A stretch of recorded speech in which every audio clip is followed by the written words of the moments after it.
আল্লাহ রসুল যেদিন জন্ম নেন ওই দিন আম্মা জান আমেনা কোলে নিয়ে কাঁদতেছিলেন।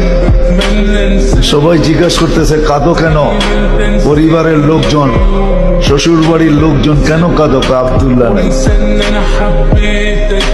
কেন? আব্দুল্লাহ থাকলে এতক্ষণে খেলনা চলে আসতো।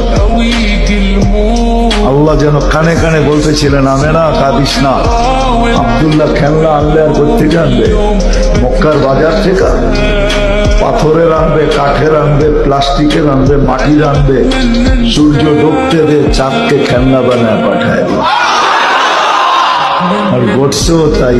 আবু তালেব বলে বিকালে যখন শোয়া দিছি, সূর্য ডুবার পরে যখন শোয়া দিছি, চকির উপরে তো বাদাল কামরু আইয়াদনু, চাঁদ দ্রুত গতিতে নিচে নামতেছিল। আর আমি তাকায় তাকায় দেখতেছিলাম। যখন একবারে নিকটে চলে আসছে তো চিৎকার দিয়া ফেলছি, ভাবতেছিলাম তোমার উপরে পড়া না যায়, কিন্তু তোমার মাথার কাছে এসে থেমে গেছে। তুমি হাত পাও নাড়াচাড়া করতেছিল আর চাঁদ উপরে ডান্স করতেছিল। তো বলছে চাচা জানেন চাঁদ কি বলতেছিল? তা তো জানি না। বলে আন্নাল কামারা ইউগান্নিনি ওয়া ইউহাক্কিনি ওয়া ইয়ামনাউনি মিনাল বুকা। চাঁদ আমাকে ছন্দ শুনাইতেছিল, কান্না থেকে বিরত রাখতেছিল। আমি যেন না কাঁদি, কাঁদলে আম্মার কষ্ট হবে। আল্লাহ চাঁদকে আমার সাথে খেলার জন্য খেলনা বানায় পাঠায়।